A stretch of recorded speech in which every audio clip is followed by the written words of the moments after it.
Right now at 11, growing outrage over ICE raids. Immigrant rights supporters are protesting at the federal building outside of the office of House Speaker Nancy Pelosi in San Francisco. And a good morning to you. Thanks for joining us for our midday newscast. I'm Marcus Washington. And I'm Chris Sanchez. I'm in for Laura Garcia. NBC Bay Area's Pete Cerratos talked with protesters who say they want to draw attention to what they say are deplorable conditions at federal border detention centers. Yeah, good morning to you guys. We're standing here on 7th Street in front of the federal building. You can see a group of folks shutting down this street, and they're standing in front of the federal building because they want House Speaker Nancy Pelosi to take more action when it comes to the treatment of migrants at the border.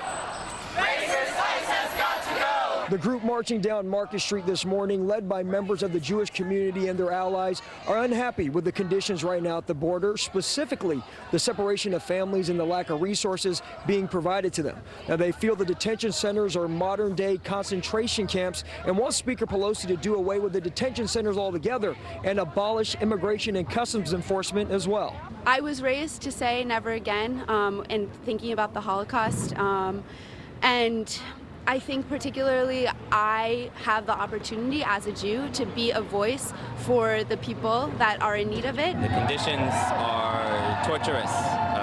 Children have died, and as Jews we talk every day, every year about this kind of treatment, and I can't stand for it. Someone with so much power, we want to hold her responsible, as well as the whole Democratic Party, to really represent our values. And it was just 4th of July, so I feel like this is a patriotic act to hold our country to a higher standard. Now, the House Speaker did help get a bill passed, a $4.6 billion emergency funding bill to provide resources and support to the influx of migrants at the border. But some in Speaker Pelosi's own party were not happy with this bill, expressing concern about giving funding to the Trump administration to keep holding families in detention. Now, the bill doesn't change immigration law, and there's no funding for the president's border wall in that bill. And obviously, folks out here this morning are unhappy with the bill, and they plan to take action on the issue until something changes.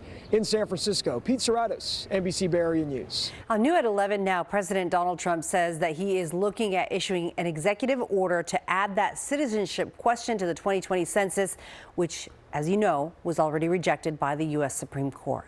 We can also add an addition on so we can start the printing now and maybe do an addendum after we get a positive decision. So we're working on a lot of things, including an executive order. Here's the thing, though. Such a move by the president directing the Census Bureau to include the question could prompt a new round of lawsuits from civil rights groups who already sued to block the question. Trump's comments came as Justice Department lawyers are scrambling to meet today's afternoon court deadline to come up with a legal pathway for including that question. In a developing story, the shaking is far from over in Southern California. This is after yesterday's 6.4 magnitude earthquake in the Mojave Desert. Now, a little after 4 this morning, a 5.4 earthquake hit the same area. Now, this is the strongest aftershock yet since yesterday's strong quake around 10:30 in the morning.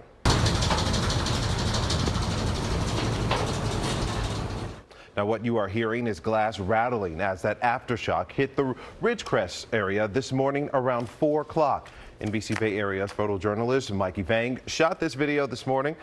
Now, there are homes in shambles in the Ridgecrest area. NBC's Miguel Almaguer has more on that cleanup as it continues this morning for the people who live near the...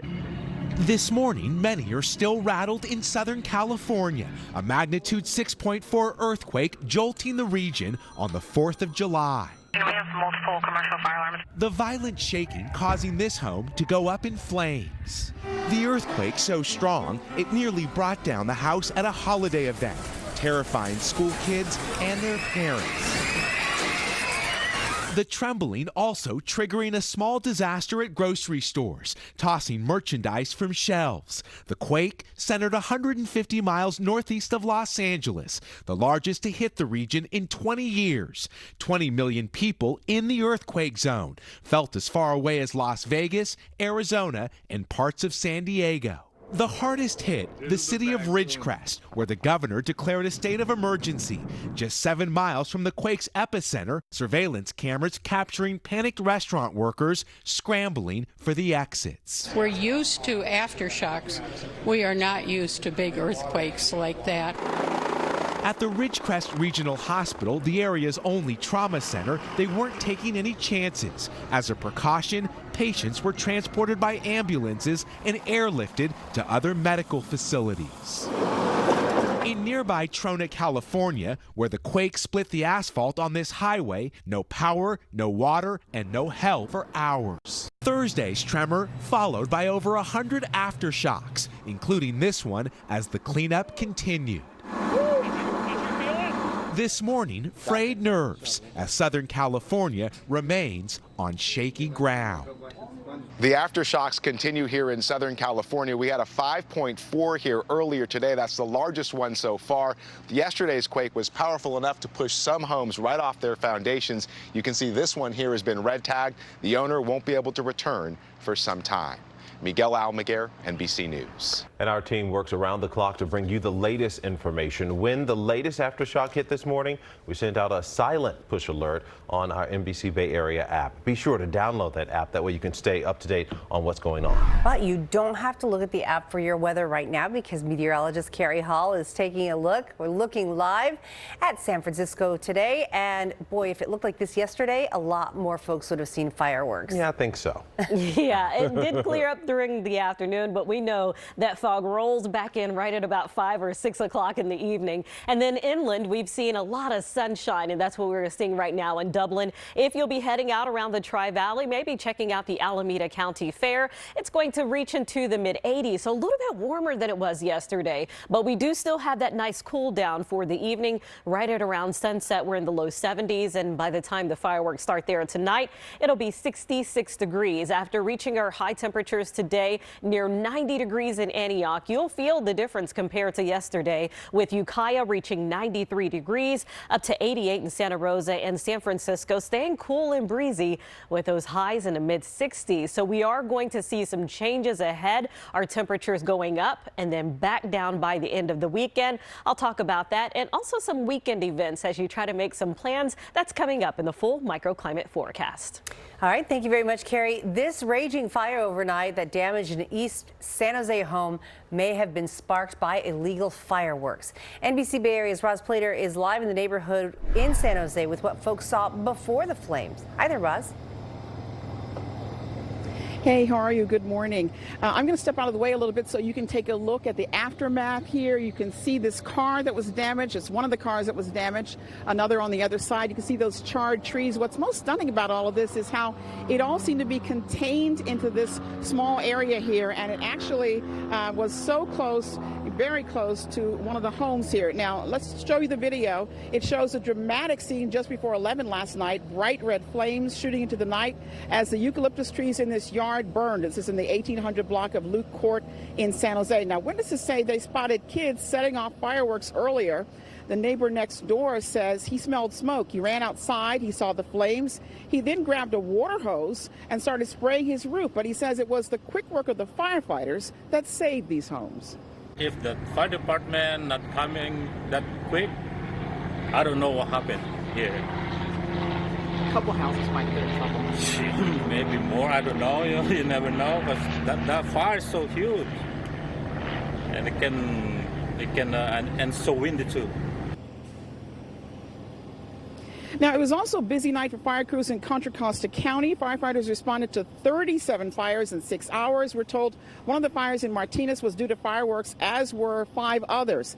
And then over to East Oakland, lots of illegal fireworks over the night, making it a very long, very noisy night for folks who live in that area. Now, back here in San Jose, the good thing about all of this, nobody here was injured. The folks who live in this home were not home at the time. We're told that police still investigating, still nobody being held right now accountable for all this. For now, we're live in San Jose. I'm Roz Plater, NBC Bay Area News. All right, what a scary night for those folks. Thank you, Roz.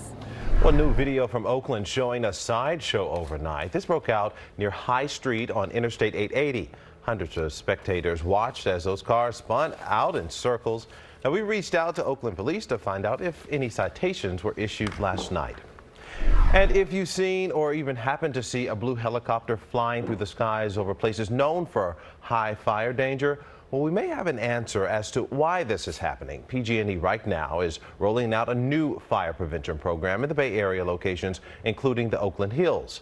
High-tech helicopters are inspecting thousands of lines of power lines, looking for trees and branches that may potentially spark wildfires. It's the latest phase of the expanded PG&E fire prevention effort, and this week the flyover activity is ramping up in this part of California. All right, looking live now at SFO, where Sunday is expected to be one of the busiest days to fly this year. But it is rideshare traffic into and around SFO that has a lot of folks feeling a little less than festive this holiday weekend. Now, today, the airport is opening a new lot where Uber and Lyft drivers can wait for passengers without creating congestion in Millbrae and Burlingame. At least that's the idea. This is it. This is the new staging area north of the airport near the San Bruno exit off Highway 101. The idea is for rideshare drivers to wait here or in the other two staging lots to the south of the airport instead of circling the terminal or the surrounding communities. Then when a passenger calls for a ride, the driver can meet them at that new pickup area on the rooftop of the hourly parking garage, which opened a month ago, replacing curbside pickup. Airport management and a driver we talked with seem to think this is a good fix. They start in one of these staging lots. They wait for a customer to request them, and then when they get that request, that's when they enter into the new pickup area at the center of the garage on the 5th floor. I think it's wonderful. Share riding, it's here in town, and I think it's a good idea to work with drivers so that we don't have to break the law or get a stupid ticket. All right, being honest there. By the way, the new rideshare policy does not affect curbside drop-off, only pickups, and it does not affect you if you are traveling internationally. All right, well, next here on Today in the Bay, former Vice President Joe Biden on the defense against a fellow Democrat. He's talking about the debate confrontation with California Senator Kamala Harris and why he thinks it's hurting more than just him heading into the 2020 race. Plus, caught up in the muck. Seaweeds covering beaches all across North America, and experts say it could be more than just yucky to look at. Coming up after NBC Bay Area News at 11, California Live.